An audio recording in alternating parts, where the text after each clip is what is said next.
இயேசு உங்களை நேசிக்கிறார். பிரியமானவர்களே, இந்த நாளில் ஆண்டவர் நம்மளோடு பேசும்படியாய் வேதத்திலிருந்து சில வசனங்களை கூட வாசித்து நம் வாழ்க்கையில கடைபிடிக்கக்கூடிய அபியாசப்படுத்தக்கூடிய காரியங்களை பார்ப்போம். அது நீதிபதிகளின் புஸ்தகம் 5வது அதிகாரம் 21, 22, 23 வசனங்கள் இப்படியாக சொல்லுகிறது. மனுஷனுடைய வழிகள் கர்த்தரின் கண்களுக்கு முன்பாக இருக்கிறது, அவனுடைய வழிகள் எல்லாவற்றையும் அவர் சீர்தூக்கி பார்க்கிறார். துன்மார்க்கனை அவனுடைய அக்கிரமங்களை பிடித்து கொள்ளும், தன் பாவ கயிறுகளால் கட்டப்படுவான். அவன் புத்தியை கேளாததினால் மடிந்து தன் மதிகேட்டின் மிகுதியினால் மயங்கி போவான். ரெண்டு புறமான காரியங்கள் இங்க சொல்லப்பட்டிருக்கிறது. கர்த்தரின் கண்களுக்கு முன்பாக இருக்கிறது. மனுஷனுடைய வழிகள் எல்லாரும் கர்த்தருடைய கண்களுக்கு முன்பாக என்ன செய்யறோமோ அவனுடைய கண்கள். அப்ப துன்மார்க்கன்ற ஒரு மனுஷன் இதுல ஆண்டவர் சொல்லி இருக்கிறத பார்க்கிறோம். அதுல பாருங்க, துன்மார்க்கனை அவனுடைய அக்கிரமங்களை பிடித்து கொள்ளும், தன் பாவ கயிறுகளால் கட்டப்படுவான். அவன் புத்தியை கேளாததினாலே மடிந்து தன் மதிகேட்டின் மிகுதியினால் மயங்கி போவான். புத்திமதியை கேளாததினாலே தன் மதிகேட்டினாலே என்ன செய்யறான்? மயங்கி போவான் என்று எழுது. கர்த்தருடைய வார்த்தைக்கு செவி கொடுக்காதபடிக்கு ஆண்டவர் சொல்றார், மனுஷனுடைய எல்லா வழிகளையும் அவர் சீர்தூக்கி பார்க்கிறார் என்று வேதம் சொல்லுகிறது. ஏதோ சர்ச்சுக்கு போனோம் வந்தோம் அப்படி இல்லாதபடிக்கு ஒவ்வொரு நொடி பொழுதையும் ஆண்டவராகிய இயேசு கிறிஸ்து ஒவ்வொரு மனிதனையும் அவர் சீர்தூக்கி பார்த்து கொண்டிருக்கிறார். பிரியமான, ஒவ்வொரு நொடி பொழுதிலும் அவர் உருவாக்கின ஒவ்வொரு நொடி பொழுதுக்கும் மனிதனாகி படைக்கப்பட்ட நமக்கு அவருக்கு கணக்கு கொடுக்க வேண்டியவர்களாக இருக்கிறோம். அவர் சொல்லாமல் ஒரு நொடியும் அசையாது, நகராது, நேரங்கள் மாறாது, எல்லாவற்றையும் அறிந்திருக்கிறார். அதான் சொல்ல, அவருடைய கண்களுக்கு முன்பதாக எல்லாம் திறந்த வழியா இருக்கிறது. பூமியை அவருக்கு முன்பதாக இருக்கிறார். அவர் படைத்த மனிதனுடைய அவர் பார்வை பாருங்க, சீர்தூக்கி ஒரு மிருகத்தை பார்க்கவில்லை. ஆண்டவர் வித்தியாசமான இங்கே சொல்கிறார். அவன் மனிதனுடைய அவருடைய கை செய்யும் கிரியைகளை எல்லாம் என்னதான் சீர்தூக்கி பார்க்கிறார். மேல உள்ள வசனங்கள்லாம் பார்த்தீங்கன்னா, திருமணம் ஆன போது மனைவி தன் சொந்த மனைவிக்கு நீ கீழ்ப்படிந்து நடக்கணும், அவதான் உனக்கு வாக்குலாம் கொடுக்குறோம் பார்த்தீங்களா, அதுல கவனமா இருக்கணும், பரஸ்திரி மேல் நோக்கம் போகக்கூடாது. ஆண்டவர் இந்த இடத்துல எழுதியிருக்கு. ஆண்டவருடைய பார்வை இருக்கிறது. மனைவி பார்க்கிறா, புருஷன் பார்க்கிறா அப்படின்றதுக்காக அல்ல, ஆண்டவர் உன்னை சீர்தூக்கி பார்க்கிறார் என்பதற்காய். இந்த நீதிபதிகள் புஸ்தகம் 5வது அதிகாரத்துல நீங்க 18ல இருந்து வாசித்து பார்த்தீங்க அப்படின்னா தெரியும். அப்போ ஒவ்வொரு வசனமும் ஆண்டவர் தனிப்பட்ட ஒவ்வொரு மனிதனுக்காக எழுதப்பட்டு இருக்கிறது. பாவ கயிறினால் கட்டப்பட்டு இருக்கிறான் துன்மார்க்கன். அப்ப நம்ம என்ன நிலைமையில இருக்கிறோம்? ஏதோ ஒரு காரியம் என்னை பாவ கட்டி இருக்கிறதா, ஏதோ ஒரு காரியம் என்னை மயக்க வைத்திருக்கிறதா, என் பார்வை வேறு பக்கம் திரும்புகிறதா? இந்த உலகம் சுத்தியில் நம்ம என்ன செய்யறது? இச்சையான காரியங்கள் ஏகப்பட்ட காரியம் இருக்கிறது. அதாவது ஒரு மனிதன் ரட்சிக்கப்பட்டு பாவத்துக்கு விலைக்கு இருக்கிறானா, நீரின் மேல் இருக்கிற தாமரை இலைக்கு போல் அப்படிதான் இருக்கணும். தீர தண்ணி இருக்கு, தாமரை நம்ம தண்ணி வித்தாலும் என்ன செய்யும்? உருண்டு ஓடும். அப்ப ஏதோ ஒரு அழுக்கு, ஏதோ ஒரு பாவம் மேல வந்து உழுவதான் செய்யும். ஆனா உருண்டு ஓடுது பார்த்தீங்களா, அது மேல என்ன செய்யாது? நீர் படாது. அப்ப அந்த தாமரை இலை போல நம்மளை சுத்தி இருக்கக்கூடிய பார்வையில நம்ம படக்கூடிய எல்லா காரியங்களும் நமக்கு அருவருப்பான காரியங்கள், பாவத்தினால் இழுத்து கயிறுகளால் கட்டப்படக்கூடிய சூழ்நிலையில் நம்ம வாழ்ந்து கொண்டு இருக்கிறோம். மேல ஒவ்வொரு வசனம் சொல்லப்பட்டிருக்கிற வாசனை நீங்க வீட்டுல வந்து வசனத்தை வாசிப்பீர்களானால், ஒவ்வொரு ஒரு கணவனானவன் இப்படி இருக்க வேண்டும், மனைவியானவள் இப்படிப்பட்டுதான் இருக்கணும்னு சொல்லி ஆண்டவர் அதில் எழுதி வைத்திருக்கிறதை பார்க்க முடிகிறது. பிரியமானவர்களே, ஆண்டவருடைய கண்ணுக்கு மறைவாய் ஒன்றுமே கிடையாது. அவருடைய ஒவ்வொரு வாழ்க்கையை சீர்தூக்கி பார்க்கிறார் என்று எழுதப்பட்டிருக்கிறது.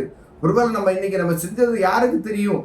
என் மனைவிக்கு தெரியாது, என் கணவனுக்கு தெரியாது, என் பிள்ளைகள் நினைக்கலாம், அப்பாவுக்கு தெரியாது, அம்மாவுக்கு தெரியாது அப்படின்னு நினைக்கலாம்.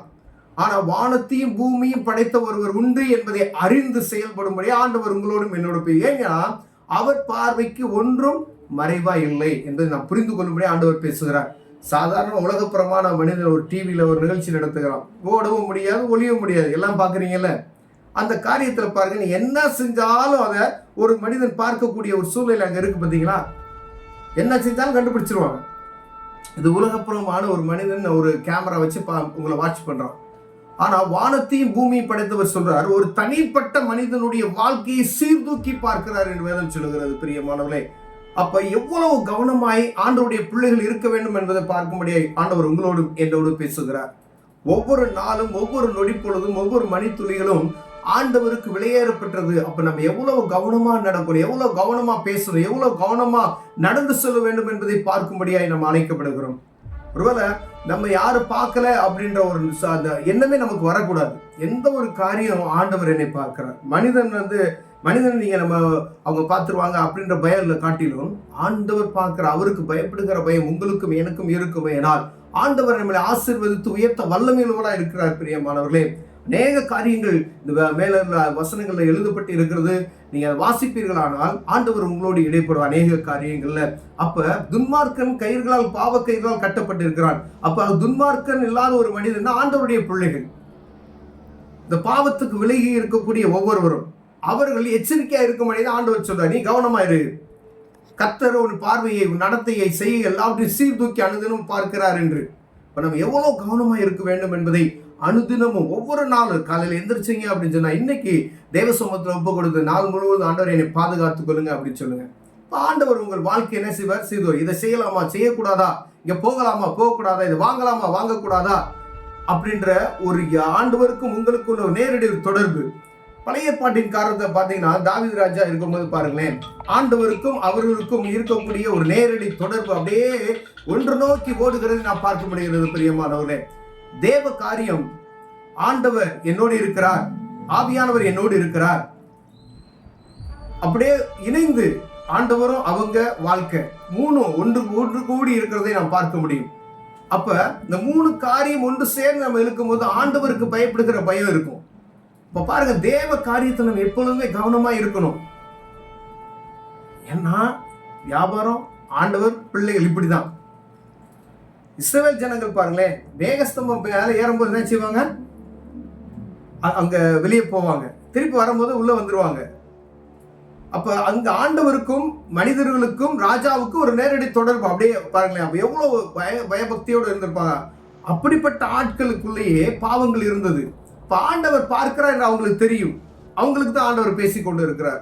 நல்ல ஆண்டவர் அறிந்திருப்போம், ஆனா நம்மள அறியாம ஒரு காரியத்தை செய்து கொண்டு இருப்போம். அப்படிப்பட்ட காரியம் நமக்குள்ள ஒருவேளை ஆண்டவர் உங்களோடு என்னோடு உணர்த்துவாரானால் அந்த காரியத்தை விட்டு நம்ம என்ன செய்யணும்? கண்டிப்பா விளைவிக்கணும். ஒருவேளை அது தவறு என்று நமக்கு தெரியாம கூட இருந்திருக்கலாம். இது ஆண்டவருக்கு பிடிக்காத, பார்க்கிறாரு, அப்பா பார்க்கல, அம்மா பார்க்கல, மனைவி பார்க்கல, கணவன் பார்க்கல, பிள்ளைகள் பார்க்கல அப்படின்ற எண்ணம் ஒருவேளை நமக்குள்ள இருக்கலாம். ஆனா ஆண்டவர் பார்த்து கொண்டே இருக்கிறார். ஏன்னா அவருடைய பார்வைக்கு நம்ம தப்பவே முடியாது. அதனால கவனமா இருக்க முடியாது. ஆண்டவர் பிரியமானவர்களே, ஏதாவது சிறிய தவறு செய்த ஆண்டவரே இதை விட்டு விலகுவதற்கு எனக்கு கிருபை பாராட்டுவீராக என்று கேட்போமா? ஏனால் இந்த பாவ கையிலிருந்து நம்மை விடுவித்து காத்துக்கொள்ள ஆண்டவர் வல்லமையுள்ளவராக இருக்கிறார். கண்களை மூடுவோம். ஜெபம். அன்பின் தகப்பனே, பாவ கயிறுகள் எங்களை நெருக்காதபடி எங்களை பாதுகாத்துக் கொள்ளுங்க ஆண்டவரே. ஆண்டவரே, துன்மார்க்கன் பாவ கயிறினால் கட்டப்பட்டிருக்கிறான் என்று சொல்லுகிறேன். ஆண்டவரே, எங்களை கர்த்தர் சீர்தூக்கி பார்க்கிறேன், எங்களை விடுவித்து காத்துக்கொள்ளும். இயேசுவின் நாமத்தில் பிதாவே, ஆமென்.